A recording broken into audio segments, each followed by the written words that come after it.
북한의 다양한 소식들을 전해드리는 평양 리포트 시간입니다. 지금 이 자리에 김성민 자유북한 방송 대표, 강철환 북한전략센터 대표, 김영희 한국정책금융공사 북한경제팀장 나오셨습니다. 네, 어서 오십시오. 안녕하십니까. 어서 오십시오. 먼저 어제죠. 김대중 전 대통령 5주기 행사가 아마 현충원에서 있었고요. 북한이 그 전날이죠. 김양건 노동당 통일전선부장이 개성공단에서 우리 측에 김정은 명의 조화를 전달했습니다. 아마 또 그 자리에 김양건 씨가 나왔던 걸 놓고 그동안 김양건은 상당히 이제 장성택 숙청 이후에 거의 안 보이는 걸로 그런 얘기가 정리된 듯 했었어요. 네. 어떻게 된 겁니까? 아마 북한, 한동안 안 보였던 거는 다리 부상이었던 거 지금, 정부 당국에서 이야기가 됐으니까. 네. 맞는 것 같고요. 실제로 또 이 김양건을 빼버리면 북한에서 그 대남 라인이 아주 크게 흔들리게 되죠. 그러니까 대한민국을 상대할 수 있는. 예. 네. 그러니까 뭐 크게 일은 하겠습니까? 다 김정은이 이런 실무 라인에서 하겠지만. 네. 한국 언론이 어떻게 보면 김양건이를 키워준 것도 있습니다. 김양건이가 나서는 북한에서 정책이 나타났다. 네네. 왔다 갔더라. 네. 이런 쪽을 해줬기 때문에 김양건이가 북한에서는 김정은이 볼 때는 정말 원로교, 대남 라인에서는 청책교 이렇게 되고 있죠. 네. 사실은 김양건 밑에 여러 사람들이 있고요. 네. 실제로 행동하는 거는 김용철이라는 인민군 경찰청국장이 있지 않습니까? 네. 노동당 35시랑 작전국 통폐하를 그렇죠. 했던. 네. 근데 분명히 김양건은 얼굴 마담이기 때문에 네. 한동안 그런 우려를 불식시키고 지금 또 나타났고요. 네. 그 우려가 나타날 때도 실제로는 다리 부상 때문에 그랬던 것으로. 그렇습니까? 실제로 김정은이 그동안에 보면 우리가 원로 대접을 한다는 게 좀 우스울 정도로 우스꽝스러운 장면들을 많이 연출했지 않습니까? 실제 갑자기 별을 단 장성들에게 물에 들어가 수영을 하라 그러질 않나. 좀 우리로서는 되게 황당한 장면들이 많았죠. 그렇죠. 네. 그러니까 이제 김정은이 이제 나이도 어리고 이제 경험도 없다 보니까 자기 자격지심에 누군가가 나를 깔보거나 뭔가 이제 좀 우습게 본다. 이걸 없애기 위해서 굉장히 사람들 갈구는 이제 그런 형태를 보였거든요. 그래서 이제 특히 군대에 가서 이 군대 집단은 좀 과격한 집단이기 때문에 좀 세게 한 것 같아요. 그래서 팬티 입히고 수영도 시키고 또 비행기도 몰게 하고 그렇게 했는데 이 통전부 같은 경우는 이제 소위 북한의 대남 정책을 총괄하는 부서이기 때문에 상당히 중요한 부서 중에 하나죠. 그런데 아마 김양건이 한동안 안 나온 것은 다리 부상도 물론 있겠지만 이제 장성택과의 관계가 문제가 터진 것 같아요. 그렇죠. 한동안. 그래서 아마 통전부 요원들은 이제 북한에 충성하는 사람들이 많겠지만 기본적으로 남쪽을 알다 보니까 이제 북한의 개혁 개방으로 가야 된다는 걸 다 알고 있거든요, 사람들이. 그러다 보니까 이제 장성택의 개혁 노선과 약간 좀 맞는 부분이 많죠. 그래서 이제 특히 이제 김양건이가 장성택한테 굉장히 잘 보여서 아주 거의 친구처럼 지낸 부분이 있다고 그럽니다. 그래서 아마 장성택을 칠 때 김양건도 거의 아슬아슬하게 목이 날아갈까 말까 하다가 그래도 이제 김정일 시대 때 그래도 대남 정책을 총괄했던 수장이기 때문에 봐줘서 아마 살아난 것 같아요. 그리고 이제 이번에 온 것도 사실은 김양건 말고는 그렇게 올 사람이 없거든요. 남쪽에는 지금 다 살아남았는데 북한은 다 거의 없죠 지금. 그래서 아마 이런 얼굴 마담 쪽 문제도 있겠고 아니면 또 이제 김양건이 능력이 또 뛰어나기 때문에 아마 이제 여러 것을 이제 감안해서 살려둔 것 같습니다, 지금까지. 김영희 팀장이 지금 현재 대남 라인의 핵심들이 거의 상당 부분 정리가 됐다고 하는데 지금 이렇게 핵심 3인방을 저희가 거명을 하지 않습니까? 대개 어떤 사람들입니까? 이제 이 세 사람이 지금 공통성이 있어요. 공통점이 그러니까 김양건이도 종합대학 불호학과 졸업생이고 불호과 졸업생이고 원동현이도 김일성 종합대학 정치경제학과 졸업생이고 맹경이도 종합대학 졸업생인데 이렇게 보면 세 사람이 다 종합대학 졸업생이면서 그러면 다 선후배죠 어찌 보면 그런 상황에서 또 보면 김대중 대통령 일주기 때 일주 기간에 김대중 대통령 서거하실 때 2009년도에 다 같이 이제 조문단으로 간 거예요. 직접 내려왔죠. 세 명 다. 그랬는데 김양건 같은 경우는 이미 국제부장부터 시작해서 정말 외교 부분에도 많이 일을 했고 상당히 이제 많은 경험을 가진 사람이죠. 일단 연륜이 있다 보니까 그런 거고요. 원동현 같은 경우도 사실 지금은 통전부 부부장을 하지만 그 전에 20년 동안 이제 뭐 대남 연구 분야에서 정말 이게 남한을 연구하는 그런 쪽에서 일을 해오지 않았습니까? 이게 그렇죠. 예, 저평통에 있기 전에부터도 네네. 그래서 많은 일을 해왔고 그리고 또 이제 맹경일 같은 경우는 이 사람은 사실 나이가 제일 어립니다. 네. 제가 보면 우리 남한식으로 말하면 386이죠. 이 사람 같은 경우는. 네. 네, 386인 이 사람이 이 정도로 상당히 지금 큰 책임은 맞지 않았지만 그래도 대남 분야에서 상당히 부각되고 있는 것은 이제 2005년, 2006년도부터 우리 회담을 할 때 회담 대표로 16차부터 21차까지 나왔어요. 네. 근데 원동현이 이 사람은 회담 대표로 나온 적은 딱 한 번밖에 없습니다. 네, 되게 배우에 있었죠. 예, 그런 거 봐서 이제 맹경일이 이 사람은 앞으로 상당히 이제 김양건을 이제 지금 대신할 만한. 2인자지만 오히려 원동현을 추월해서 김양건을 대신할 그런 사람이지 않겠냐. 네. 그런 생각이 듭니다. 자, 김성민 대표.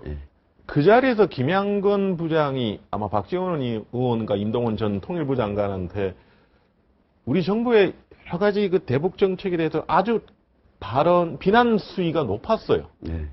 좀 어떻게 보면 좀 듣기가 거스릴 정도로. 특별히 그런 이유가 있을까요? 아니, 이게 공식적인 행사는 김대중 전 대통령 5주기 조화 전달하는 거 아닙니까? 네. 저는 그 내용 자체를 맞는지가 일단 궁금하고요. 네. 박지원 의원님을 제가 정못 믿는 건 아니겠지만, 진짜 맞는 말이지 일단 제가 개인적으로 좀 묻고 싶고요. 그런 말들을 정말 했을까? 그런 상황에서.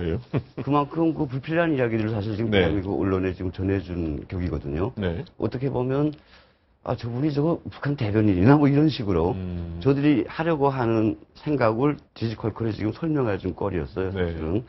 근데 지금 말씀하신 것처럼 실제로 저하 전달이거든요. 네. 그런 상황에서 김양건이가 소위 대한민국에 보낸 메시지를 지금 박지원 의원을 통해서 전달하는 셈인데 이런 것들이 저는 일단 불합리하다고 보고 싶고요. 네. 그리고 알겠습니다. 그런 말들이 정말 우리 정부에 하려면 정부 라인을 통해서 얘기해야지 저렇게 비공식 라인을 통해서 생뚱 같은 곳에서 얘기해서 되겠냐 뭐 이런 생각을 해봤습니다.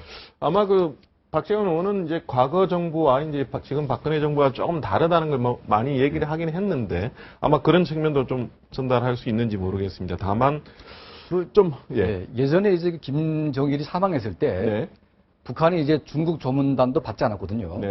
그런데 이제 조문단 중에 이희호 여사하고 이제 현정훈 회장을 딱 두 분을 불렀습니다. 그랬죠. 그러니까 북한은 계산을 확실하게 하는 집단이기 때문에 이 두 사람을 부른 이유가 있어요. 그러니까 김정일 정권을 위해서 정말 북한에 도움을 준 사람들은 이 두 사람밖에 없다는 걸 딱 표현한 겁니다. 그리고 이제 그렇게 도와주는 것이야말로 이제 소위 남북 간의 신뢰를 구축할 수 있는 가장 확실한 것이다. 이렇게 지금 인정을 한 거죠. 그러니까 왜 지금 정부는 그때처럼 하지 않냐.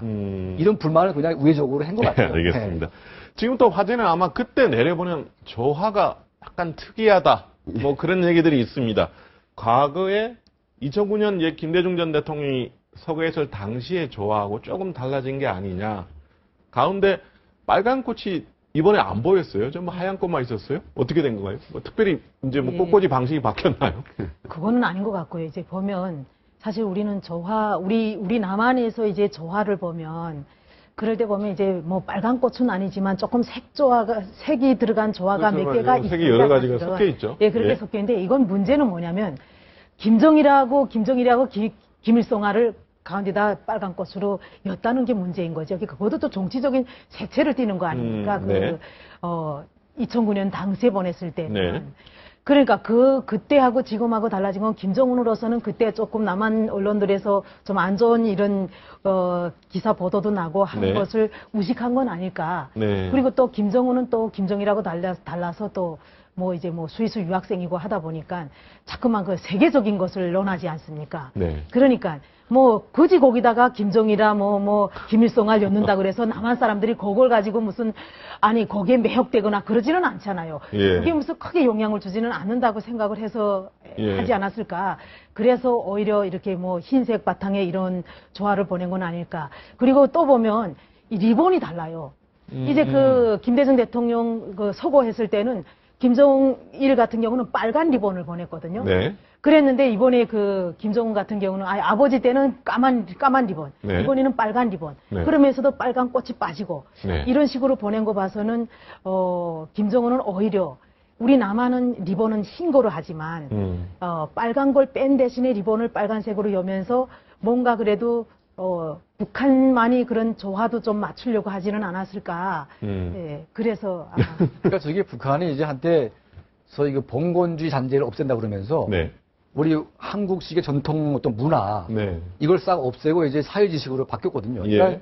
북한 사람들이 뭐 조화를 보낼 때 어떤 식으로 보내야 되는지 잘 모르는 것 같아요 보니까. 아, 그런 의전 관계가 없다는 거죠? 확실하게 네. 뭔가 그 룰이 있어야 되는데 네. 이제 김정은 마음이다 보니까 거기에 맞춰가지고 이제 자꾸 하다 보니까 이제 우리가 보건대는 굉장히 좀 무리하지 않냐 그렇게 판단을 하는 거죠. 네. 자, 마지막으로 김성민 대표. 아마 19일이 오늘이지 않습니까? 오늘까지 아마 지금 우리 정부가 북한을 상대로 해서 남북 고위급 접촉을 하자는 시한을 아마 오늘까지 얘기했던 것 같습니다. 아마 예상은 했지만 결국 오늘까지 답은 없었어요. 근데 조안은 보내왔는데 아까 말씀하신 대로 이렇게 비공식 라인을 통한 조안은 전달했지만 공식 라인에서의 고위급 접촉에 하자 말자에 대한 답시는 없는 겁니다.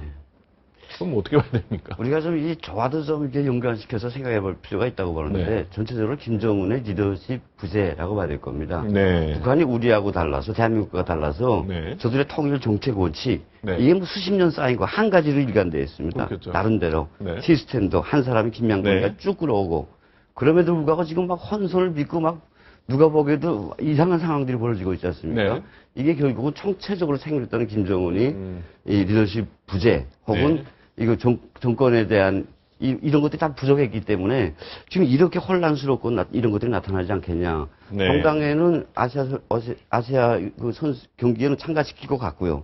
그리고 지금처럼 이제 우리 측이 제기한 회담 내용에 대해서는 언제든지 끌려 나올 것 같음에도 불구하고 이렇게 막 산만하고 복잡하고 네. 딱 뭔가 뒤에 뭐 깔아둔 것 같은 이런 엉터리 없는 모습들을 보고 있지 않나. 네, 알겠습니다. 네, 지금 남북 관계 관련해서 아직도 여전히 복잡한 것 같습니다. 오늘 말씀 여기까지 듣겠습니다. 네, 감사합니다. 감사합니다.